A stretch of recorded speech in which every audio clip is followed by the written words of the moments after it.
Hello, grade sixes. I have my kitty cat Smokey joining me. Hey, there's Smokey. He wants to listen to today's installment of BFG. If you can see my window up there, you can see I'm doing this at night. It's dark out in preparation for the next day. So, if you remember, we had read about how the BFG had run into the blood bottler.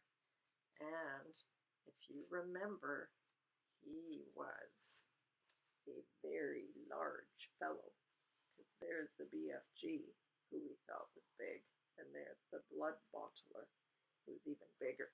And if you remember, the BFG was trying to convince him to eat the snozzcumber instead of the human being. And so we need to see if he is successful at that. Alrighty, I'm going to switch to the document camera so that you can follow along. Just this once, the blood bottler said, I is going to taste these rotsome eats of yours, but I is warning you that if it is filthsome, I is smashing it over your sludgy little head. He picked up the snozzcumber. He began raising it on its long journey to his mouth, some 50 feet up in the air. Sophie wanted to scream, don't, but that would have been an even more certain death. Crouching among the slimy seeds, she felt herself being lifted up and up and up. Suddenly, there was a crunch as the blood bottler bit a huge hunk off the end. Sophie saw his yellow teeth clamping together a few inches from her head. Then there was utter darkness. She was in his mouth. She caught a whiff of his evil-smelling breath. It stank of bad meat. She waited for the teeth to go crunch once more. She prayed that she would be killed quickly. Youch! Roared the blood bottler. Youch! Ew! And then he spat. All of the great lumps of snozzcumber that were in his mouth, as well as Sophie herself, went shooting out across the cave. If Sophie had struck the stony wall of the cave, she would most certainly have been killed. Instead, she hit the soft folds of the BFG's black cloak hanging against the wall. She dropped to the ground, half stunned. She crawled under the hem of the cloak, and there she crouched. You little swine bugler, roared the blood bottler. You little pig's willer.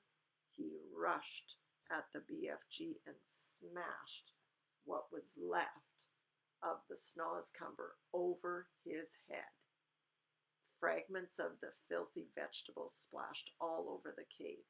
You is not loving it? The BFG asked innocently, rubbing his head.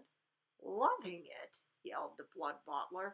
That is the most disgustorous taste that is ever clutching my teeth. You must be buggles to be swallowing sludge like that. Every night you could be galloping off, happy as a hamburger and gobbling juice human beings. Eating human beings is wrong and evil, the BFG said. It is guzzly and glumptuous, shouted the blood bottler, and tonight I is galloping off to Chile to swallow a few human chili beans. Is you wishing to know why I is choosing Chile? I is not wishing to know anything, the BFG said. I is choosing, the BFG said, very dignified. I is choosing Chile, the blood bottler said, because I is fed up with the taste of Esquimos. It is important I has plenty of cold eats in this scuttling hot weather, and the next coldest thing to an Esquimau is a chili bean. Human beans from Chile is very chilly. horrible, the BFG said. You ought to be ashamed. Other giants is all saying they is wantin' to gallop off to England tonight to guzzle school chidlers, the blood bottler said. I is very fond indeed of English school chidlers. They has a nice inky booky flavor. Perhaps I will change my mind and go to England with them. You is disgusting, the BFG said. And you is an insult to the giant people, shouted the blood bottler. You is not fit to be a giant. You is a squinky little squiddler. You is a pibbling little pitsqueak. You is a cream puffnut.